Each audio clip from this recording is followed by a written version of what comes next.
armsad kaasvõitlejad, head haridustöötajad, toredat pidupäeva teile. On olnud eesõigus 22 sügisel alustada koolis muusikaõpetajana küll Kärdla ühisgümnaasiumis, Kärdla põhikoolis, Hiiumaa gümnaasiumis ja püüda luua kuidagi üks ruum õpilaste jaoks, et nad võiksid ennast hästi tunda, et nad võiksid ennast julgustatuna tunda ka sellises muusikalises keskkonnas.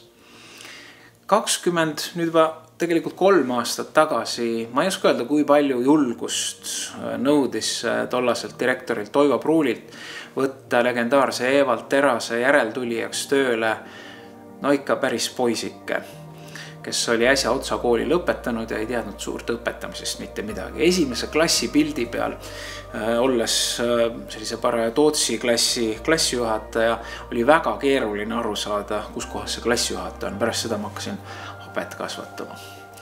Aga aja jooksul on eks seda sammalt turjale kasvanud ja tõenäoliselt märkamatult, ega ma ise ei oska sellest niimoodi aru saada, märkamatult ka ehk natuke tarkust ja kogemusi juurde tulnud.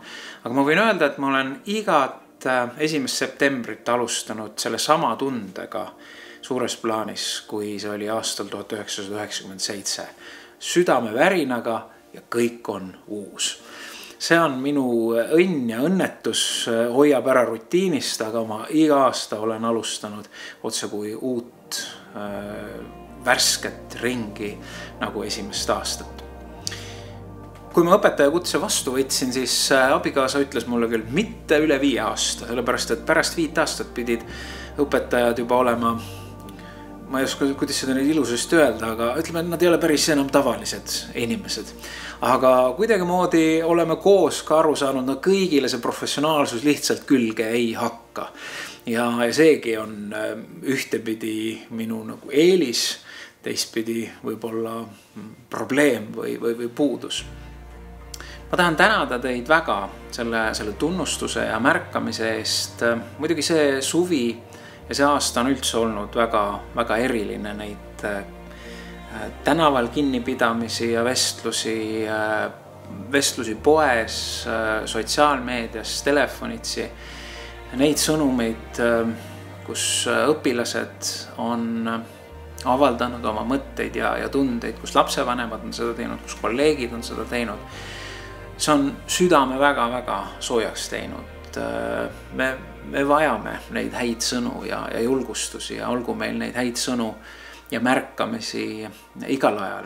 Ja ma olen väga õnnistatud olnud nii suurepäraste juhtidega, olgu siis Toivo Pruul, Ivo Eesmaa, Valeri Kramakovski, Margit Kagatse, kõik väga erinevad juhid, aga väga erilised ka minu jaoks ja mul on olnud tohutult hea nende juhtimise all tööd teha ja see üks, nende erinevuse juures see üks iseloomulik joon kõigile neile on see, et on lubanud mulle olla need, kes ma olen olnud ja andnud mulle vabaduse ja on mind usaldanud.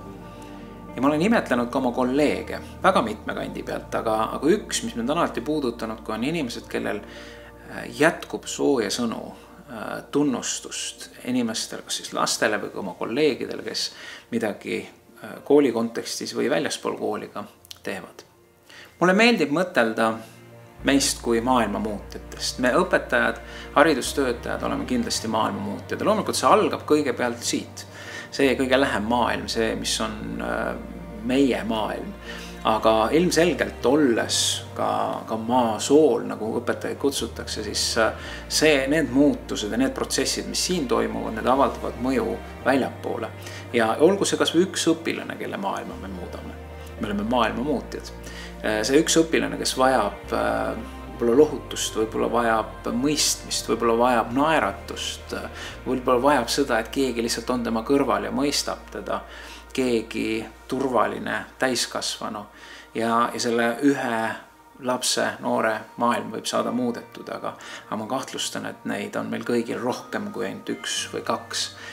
Need lapsed, kellega me kokku puutume, me oleme nende maailma muutjad, nii et jõudu ja jaksu ja sära silmadesse meile kõigile. Jah, mina võtan vaheaasta õpetajaks olemisest.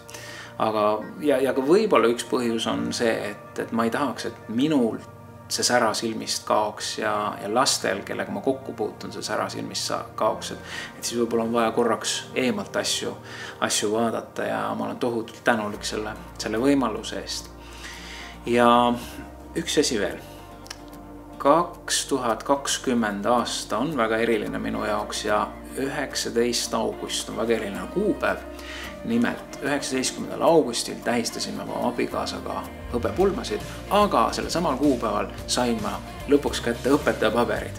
Nii et 22 aastat ilma päris korrektsete paberiteta ja nüüd ma olen kõrgharidusega õpetaja. Nüüd on paras aeg väike paus teha. Ilusat õhtu jätku teile ja